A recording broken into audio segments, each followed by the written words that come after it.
Pilipinas ay binubuo ng 7,107 na isla, na may kabuuang kalupaan na 300,000 kilometro kwadrado. Dahil sa lokasyon at geological composition ng bansa, ang Pilipinas ay madalas na nakararanas ng mga natural na sakuna tulad ng lindol at pagsabog ng bulkan. Sa video na ito, ibabahagi ko sa inyo ang 5 pinakamapanganib at aktibong bulkan sa Pilipinas. Ipapakita ko rin sa inyo ang ilan sa mga makasaysayang pagsabog at kung paano ito nakaapekto sa ating buhay at kapaligiran. Sana ay matulungan ka ng mga video na ito na maunawaan kung bakit kailangan nating mag-ingat sa mga bulkang ito para hindi tayo maapektuhan nito sa hinaharap. Narito ang ilan sa mga pinakamapanganib at aktibong bulkan sa Pilipinas.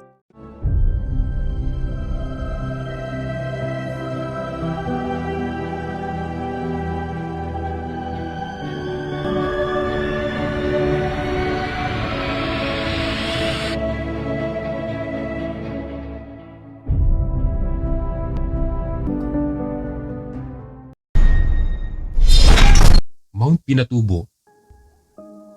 Nagkaroon na ang Mount Pinatubo ng malalakas na pagsabog sa nakalipas na 35 taon.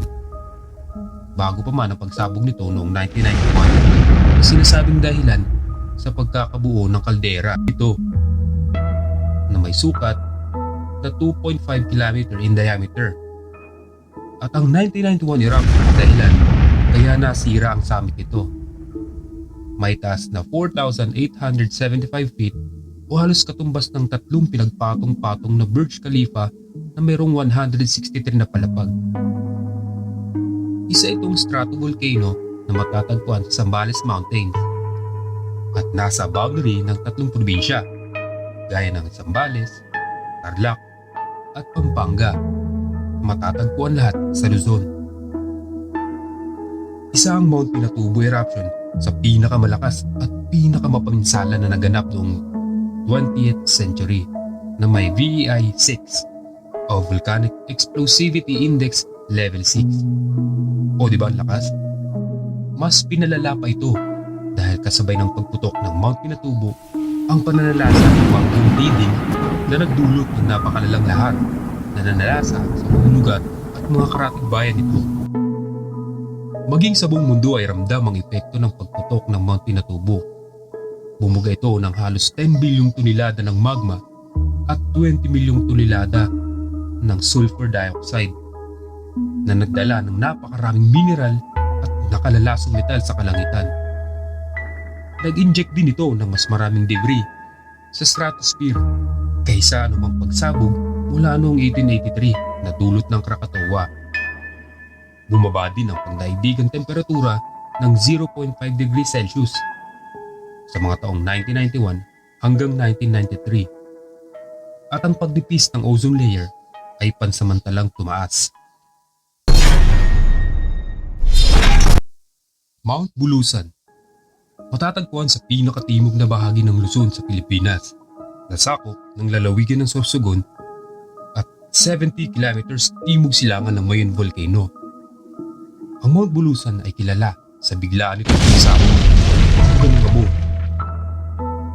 15 beses na itong pumutok mula pa noong taong 1885 at kinikilala bilang ika-4 na pinakaaktibong bulkan sa Pilipinas.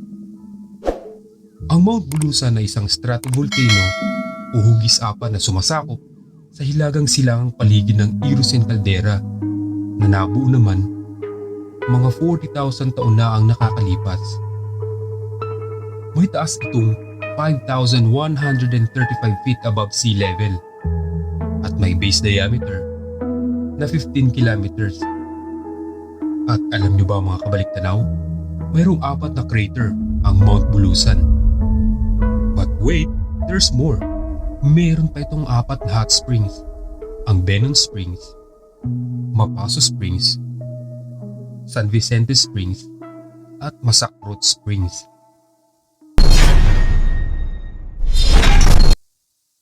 Mount Canlaon. Bahagi ng Negros Volcanic Belt at isang malaking stratovolcano na mayroong napakaraming flank cones at craters na ang karamihan ay may lawa. Ang tuktok ng Canlaon ay merong pinahabang kaldera na may 2 kilometers ang lapad at may 2 bunganga. Samantalang ang isang bunganga ang may crater lake pero hindi aktibo. Makikita din ang makasaysayang lugod crater na may lalim na 100 to 200 meters at may lapad na 200 meters. Nagtala ang Kanlaon ng 30 beses na pagsabog mula pa noong 1886. Pero kadalasan ay may hina hanggang sa katamtaman lang ang pagbuga ng abo nito. At noong 1902 eruption ay naiuri ito bilang strombolian. Kumbaga, meron lang itong VI level 1 to 3 at naduga ng incandescent cylinders, lapili, lava bomb at gas fumes. Gayunpaman, sa kasaysayan ng pagsabog nito ay wala pang naitalang malakas na pagsabog at Vesuvian eruption ang Mount Kanlaon o napakatinding pagputok matapos ang matagal na pananahimik. Naku, delikado pala ito eh. Parang nag-iipon lang. Pero wag naman sana. Chill ka lang, Kanlaon. At noong August 10, 1996, 24 na mountain climber ang umakyat sa Mount Kanlaon nang pumutok ito ng walang warning at ikinasawi ng isang British student at 3 Filipino na natrap malapit sa tuktok ng crater. Sa kabutihang palad, nailigtas ng mga lokal na otoridad ang 17 iba pa, kabilang ang 10 taga-Belarus at isa pang British climber at 6 pang mga Filipino. Nababalot ang Mount Kanlaon ng iba't ibang mga alamat. Ang isa ay nagsasabing pinagharian ito ng isang datu na nagngangalang Laon at ang bulkan ay dating tahanan ng maladragon na halimaw na pinatay umano ng magiting na batang bayani na si Khan na isang matalik na kaibigan at kasintahan ni Laon. Tinalo ni Khan ang mga halimaw gamit ang lakas at talino at ang magic birang ni Laon. Taal Volcano. Sino ba naman ang mag-aakala na ang napakagandang tanawin na ito ay may tinatagong nakakakilabot na panganib? Dahil hanggang sa ngayon ay sariwa pa rin ang mga pinsala na naidulot ng pagputok ng Taal Volcano noong January 2020 na matatagpuan sa probinsya ng Batangas. Nakapagtala na ito ng 34 na beses na makasaysayang pagputok na lahat ay pawang nakasentro lang sa loob ng volcanic island na malapit sa gitna ng Taal Lake.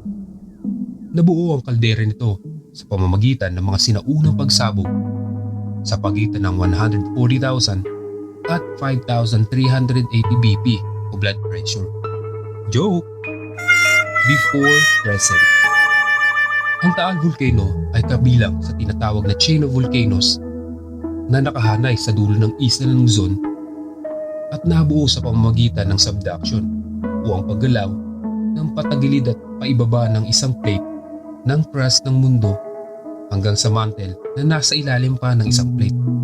Nag-guess nyo ba? O hindi. Anyway, napapalog ito sa Eurasian plate na nasa ilalim ng Philippine Mobile Belt. Ang main crater lake na matatagpuan sa Volcano Island ay ang pinakamalaking lawa sa isang isla na nasa lawa ng isa pang isla. Ano daw? Bali parang ganito yun eh. Try ko explain ha. Yung isla na may lawa ay nasa lupa ng isa pang isla na may lawa din. Ganun. Basta. Next. Matapos ang pagputok ng January 12, 2020, pansamantalang nawala ang main crater lake nito dahil na rin sa patuloy na pag-aalboroto. Pero muli din naman itong bumalik at nasilayan noong March 2020.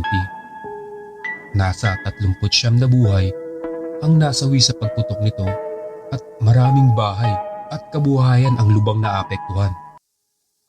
Nagresulta pa para maideklara na under state of calamity ang buong rehiyon ng Calabarzon. Sa ngayon ay patuloy pa rin minomonitor ang Taal Volcano dahil sa patuloy nitong aktibidad at kasalukuyan itong nakataas sa Alert Level 2.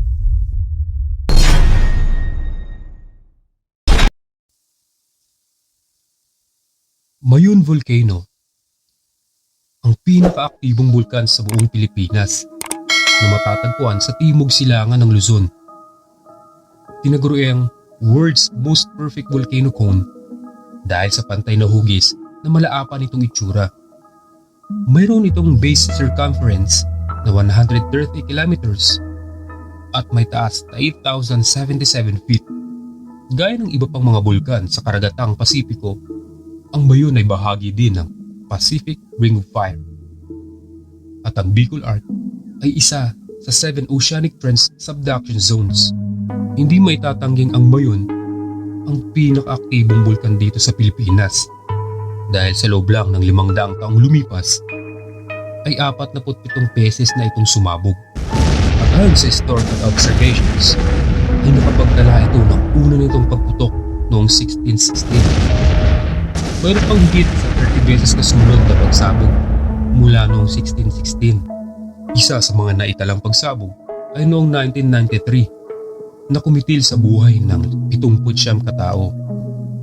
Sinundan pa ito ng mga pagsabog sa mga taong 2000, 2006, 2009, 2014 at 2018 kung saan kinailangang pwersahin ang libu-libong tao na lumikas papunta sa kalapit na mga nayon. At noong December 2006, ang mga pagulan mula sa Pugyong Niheming ay nagdulot ng pagragasa ng lahar at pagbaha sa paanan ng bulkan na kumitil sa buhay ng higit 1,000 katao. At ang pinakamapaminsalang pagputok nito ay noong 1814 nang mailibing ang bayan ng Kagsawa kasama ang humigit kumulang sa 1,200 katao na nasawi. Sikat sa mga hiker at campers ang Bulkang Mayon na sentro ng Mayon Volcano National Park na may lawak na 55 square kilometers. Kaya naman, ang bulkan kasama ang nakapalibot ng mga tanawin ay idineklarang isang pambansang parke noong July 20, 1938. At take note, ito ang pinakaunang national park sa Pilipinas. Kasalukuyang nominado ang Mount Mayon bilang World Heritage Site. Hanggang dito na lang mga kabalik-tanaw. Keep safe everyone. Salamat!